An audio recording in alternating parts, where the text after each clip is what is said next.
a pastor in Makurdi region lost his wife. And all the Dunamis pastors were in a WhatsApp group. So we did not know. And one early morning, my ex-wife woke me up and said, did you hear about this news? This woman is late, the wife of this pastor.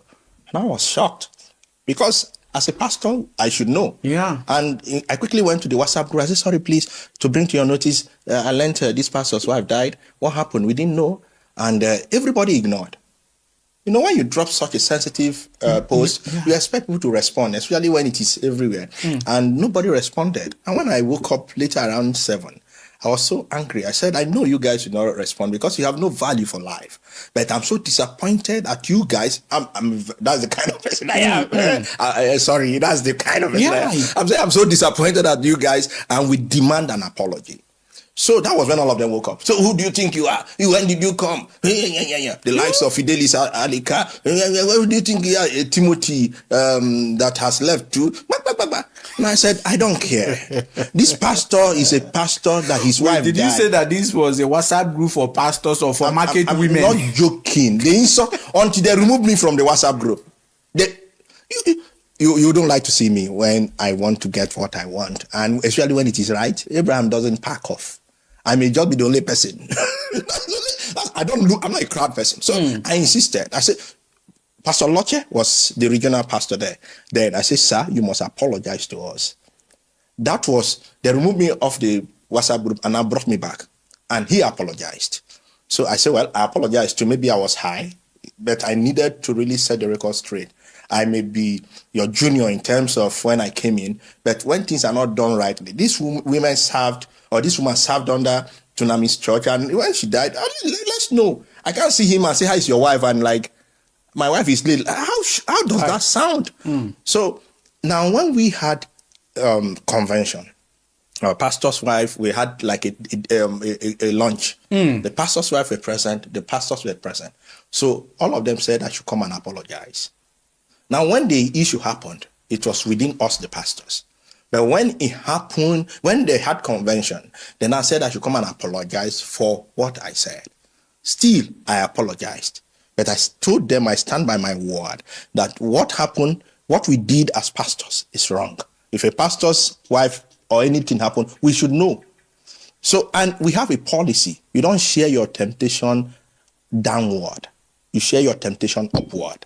You share testimony downward. That is, if you are going through misfortune, you don't let your members know. You have to let your GO know. No. So it is when you have testimony you share with your members. To encourage them. To encourage them, but it has a whole lot of issue because your GO knows all your secrets already. So when you are trying to live to, but you remember the other time you slept. so it makes you to live a fake life too, because you are going through pain and nobody. Church is not some movie. So that happened, and while I was there, I started rebelling. When I mean rebelling, I couldn't adapt to the system anymore. I was writing. One time I wrote, "Who was the next of kin of Jesus Christ?" Why is it that families are dominating the church of God when it should be the church of God? I started writing that, and one day I got an hint that they are trying to report me to Dr. Paul Eneche, because Dr. Paul loves me. He talks about me with them. So, and I have the result. So one day we had international pastors meeting, and then social media was becoming a vibe. So Dr. Paul was teaching. Before then, I had sent him a text. I want to see him. So he said, we'll see on Tuesday. But we couldn't see on Tuesday. We couldn't see on Wednesday, midweek service. So on Thursday was a pastor's meeting. So while he was preaching, he said, hey, Abraham, you said you'll see me here. We'll see after the meeting. So while he was teaching, to us in between, as he was running off, he now said, we need to have a social media platform where what we are doing as a church will be going out. Content can be produced and people can talk about it, people can connect to dominate the social space. And he mentioned Pastor Pennell, he mentioned one other, or either his PA, and he said, Abraham, you'll be the chief strategist. And the next thing, the pastor said, no. It was a chorus. When I know they do, they agree. What I'm saying, you can verify. Say, no. Abraham, do not support what you are doing. Abraham doesn't even believe in what you are doing. That Abraham support Buhari. Anyway, now, like, why did I say I support Buhari? Dr. Paul loves, it was, it had link with Goodluck Jonathan. Yes. Then election was coming. Goodluck Jonathan was contesting with Buhari. Now, I don't do politics, but I analyze situations. Now, in our pastor's WhatsApp, when they'll be insulting Buhari, talking and exhorting Goodluck Jonathan. As of that time, if you remember, corruption was at its peak. The Boko Haram killing, bomb blast, even in FCT, we're having that, Nyanya, and all of that. So I told them, drop everything on the table like a card. See what is happening. It is not possible for Goodluck Jonathan to win. We love Goodluck Jonathan, but let's face reality. It is not all about going from church to church. If he's not strategic enough and deal with these issues, they will not vote for him. So I was plain. So to them, they thought I am for Buhari. Now, so in that meeting, they say, no, Abraham does not support what you do. Abraham support Buhari. And Dr. Paul Eneche doesn't support Buhari. He doesn't even like Buhari. So, as if ground should open. I was trying to explain, they brought on my post. They printed them, colored. I'm not joking, colored. They brought them, say, sir, see. Here I wrote, who is the next of King of Jesus Christ, while at church, family team getting involved. They were showing him. So he collected, his wife collected. So I will run to this to explain myself. I said, sir. It was a carefully orchestrated I am not joking. That day, as if ground should open for me, I explained and explained. He just sat down and said, well, break, everybody should go. It's not going to, he cannot teach. So we left. I went up to his office. He said he can't see me. I went to see his PA. I want to see him. He can't see me. They quickly set up a panel to talk to me. They called me. They brought out the post. Say, why did you do this? I said, as a pastor, I have my view. I have a group, WhatsApp, I have a social media space, a page, Facebook page for the church. This is my view, my personal view. In contrast with what Jesus laid. Jesus Christ was the head of the church. He had siblings. He never transferred to them. They had to earn it, whatever we saw on their account. But you now, family members are being repositioned, and we are seeing how they are taking over the church of God, not family business. So why shouldn't I be bothered? So it's my view. It's not Dunamis' view. It didn't work. So what happened? Dr. Paul now left a message that I should resume at the headquarters immediately because of that. So I told my wife and I resumed at the headquarters. Now, when I resumed at the headquarters, I was trying to know what happened. He refused to see me. So that relationship has been messed up. Your fellow pastors. I'm not, it's like crab. Everyone want to pull you down to God. That's what they do. They'll pull you down. So if your head, match up. So when that happened, I tried to see him no. So you know what pained me most? The pastor that I spoke for that lost his wife, that was not brought to our WhatsApp group, the same pastor was posted to my location where they pulled me out from. And in most of our operation, if you lose your wife like that, you are not posted to a location because you need to recover. And it is best when you are posted as husband and wife to a location. Now, they posted someone I spoke for. So they are trying to get back at me. It was not God or maybe being led by God to post it. So I brought the matter up. I said, I wrote a lengthy to all the guys. I said, what you guys have done showed that you guys don't even know God. I spoke for this guy and you felt I should apologize. I apologize to you guys. And you still had me in mind to the point that you work out my redeployment. I accepted. The next thing is to post the same pastor I spoke for. Like, you jam two heads together. That's what they did. So when I saw that, I noticed I was struggling. Because I'll come to church, I couldn't fit in anymore. Dr. Paul was having issue. They see me like a betrayed rebel. This guy is selling me out. Because his phones, the wife, Deborah, all of them, when I mean all the children, for Daniel, all, I go to the house. I have entered for Daniel's room. So I'm some betrayer. But to be honest, I've never betrayed him one day. I could access anything. I could have his laptop. Sometimes they sleep in my house. I never one day, because it's not important to me. So when I saw all of that, I noticed I don't fit in anymore. The passion for Jesus was stronger than the church thing. So I needed to exit. It was even my daughter, my children that drafted my resignation letter. Because I carried my family along. So they drafted my resignation letter. I feel like crying, honestly. You won't understand. They drafted my resignation letter. The day I was to submit my resignation letter, I went to see him. The way he received me, I said no. he was too, he would break down. Yeah. So I went back with it. Because I went there with my wife to thank him for all the services and to drop my resignation letter. But I couldn't. So I went back with it. Another day again, I returned. He was not in the office. I gave it to the admin, assistant admin, and he signed. That was how I resigned. When he called me, he said, no, that my resignation can make somebody run mad. I said, I understand, but I need to go. Because I couldn't fit in any longer. My passion for church is no more the regular church. I wanted something more. I'm that kind of person. I always want more. Status quo. So the Jesus thing was driving me. While I was in Dunamis Church, I was listening to, if you know Joseph Prince, Joseph Prince that talks on grace. If you know Miles Muro, I was so I was so addicted to Miles Muro and Sunday Adelaja. Do you know I produced for Dr. Paul and the wife? So anytime I want to give them my laptop, I will hide some of those things. Because the wife asked me, are you sure you don't listen to Joseph Prince? Sunday Adelaja was the first biggest enemy of the Pentecostal pastors. They thought Sunday Adelaja was sponsoring me. Yeah, they thought that, are you sure? I said, no. People think, and that's the problem I have with people. Instead of you to face reality, you live by some illusion. Instead of something is going bad, instead of you say, no, somebody is using you. Nobody is using. Face reality. And let me tell you something.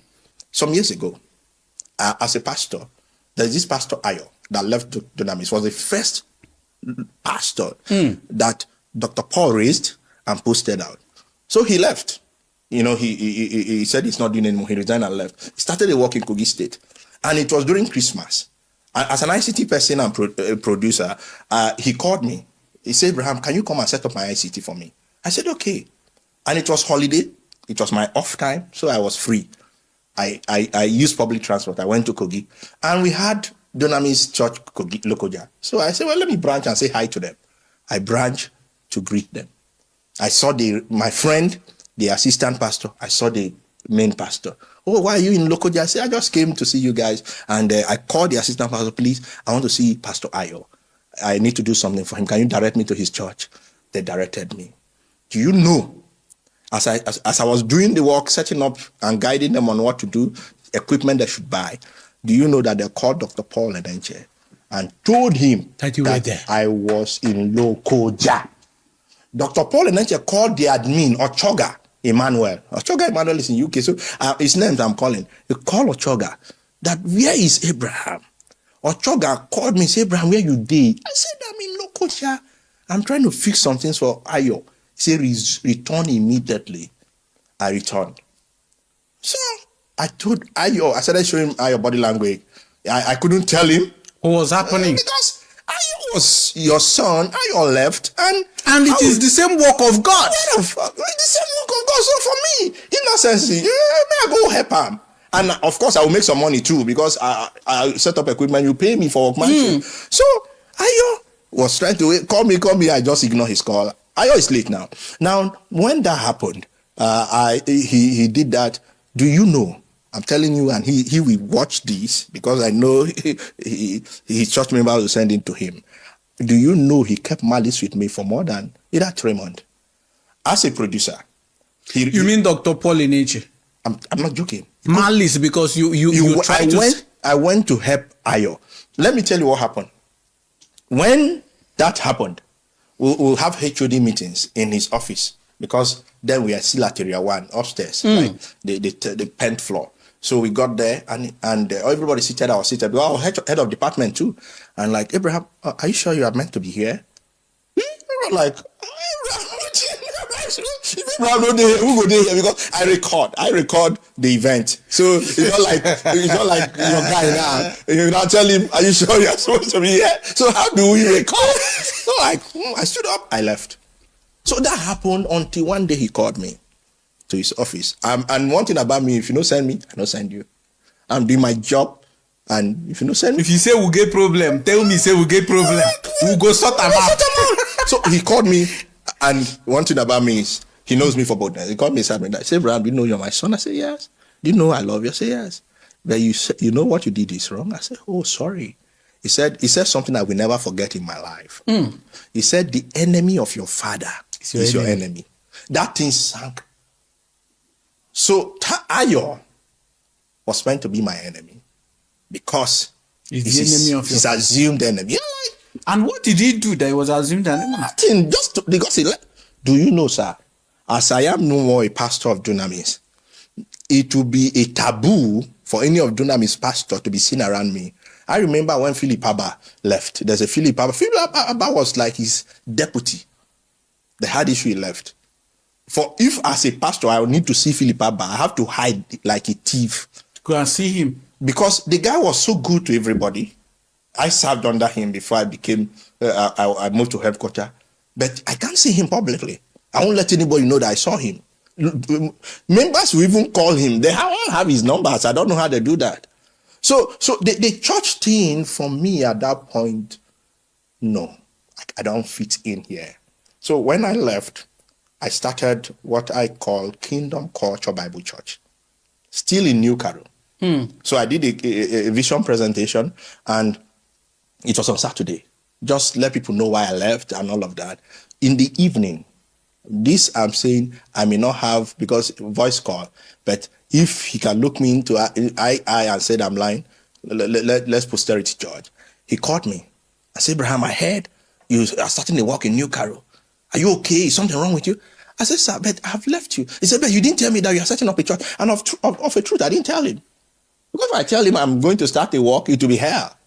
So I told him, well, you especially in New Caro, where you built some members for him. So to him, that's my territory. And and for me, I need to work within where I know. My house is there. Where will I'm in New Caro. I don't have money to go rent somewhere else. And so the insult was heavy. I dropped the call. So I started thinking, how will this man that have these big, massive branches is still bothered about petty things? Petty things. One day, let me shock you. I wore a shoe to his office. His desk is very high. So if somebody is coming, I wore a shoe to his office. He saw the shoe I wore. I said, Abraham, that's my kind of shoe. I said, this shoe? You know, in the one, then if you are going to the church, all these Hausa men used to sell shoe. I said, that's where I bought that shoe from. He said, no, it's my kind of shoe. I stopped wearing that shoe. Yeah, because Oga saw my shoe. It's not like you saw one of your. That's my kind of. I stopped wearing because I never wanted something that. So for me, I had to leave that cycle. And when I left, the internal journey continued. So he was the reason why you could not continue with the church. The scenario of that Buhari, where they said I saw Buhari and brought up my post. No, I'm even talking about the church you started. Yes. I had to stop. And you know, bro, my talk no they finish. They started using my ex-wife. Oh, my brother. You see, if the day you get involved in church politics, if the day, don't ever get yourself involved. I can call, I am not playing. I can call outside my 5 fingers, pastors that have left. I'm not alleging that he's the one, but pastors that have left, that have died. Ayo, I remember Philip Abba, Patrick Ubeku, I remember Chris, I remember, it's because I didn't chronicle them. All these pastors have died. This is how the system works. When you leave, they need you to be struggling, to validate that you left a cover. You've now been cursed. You know, I read a comment on one of your videos. Beautiful. Someday, and this comment came from a member of Dunamis. Okay. It was he made something. He said something. He said it's a woman actually. Okay. She said that you should go and check your life now, and check your life when you were with Dunamis. So what they do is that they have to bring you to that point where you are broke, you are struggling, and they will now tell their pastors, you see, when our pastors may have said that, this one I heard from him. They say, this guy left, he's struggling. You see, things are not working for him because he left the cover. And what they do, vulnerable wives, I remember one pastor, the wife came to ask for house rent. And what they do, they will tell you to come and see them after service. After service is when the church have closed, and all of us will be walking, we'll see her, see a woman seated there. So, oh, madam, she'll greet. Oh, why are you here? Oh, I want to see daddy. I want to see daddy. So she will eventually see daddy. And later, you saw how, do you see that pastor's wife? She came to beg money. Hey! I'm not joking. Money for food. For food. So you now, oh boy, I don't go anywhere. Now here I die. Because the message will be like, if you leave, you will suffer the same thing. And that is why court is an understatement when it comes to some of these Pentecostal pastors. When I left, my ex-wife became her. I would attend meetings. She would go and sit at the back. She doesn't want to identify with you. She said I must return back. She doesn't want to inherit your curse. He said that curse. She made my children to have the same mindset that I must return back to Dunamis. To the extent that I was tempted, I had to call them.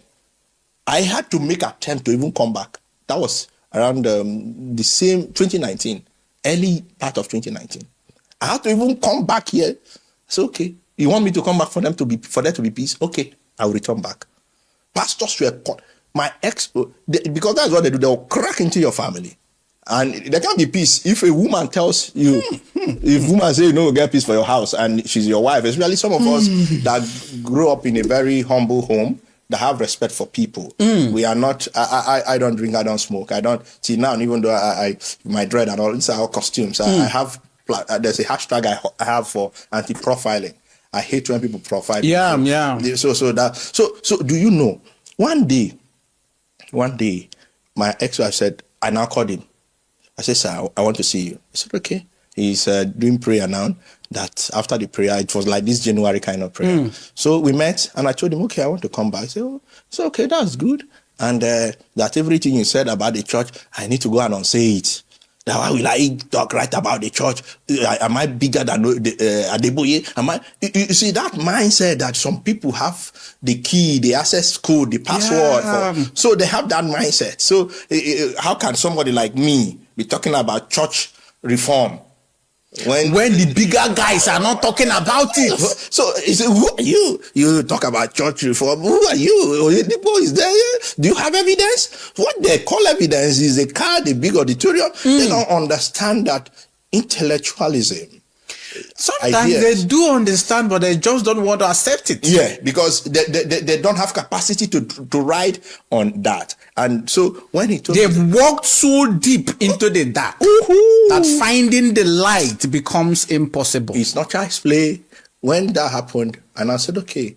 Then I said, okay, you see, they won't place me, I won't return as a pastor, but then I started giving me their gadget again. So I would just go sit, help. So anytime they are preaching, I'll be pressing my phone. Because my mind has left. Anytime they are preaching, I'll just be chatting, writing online.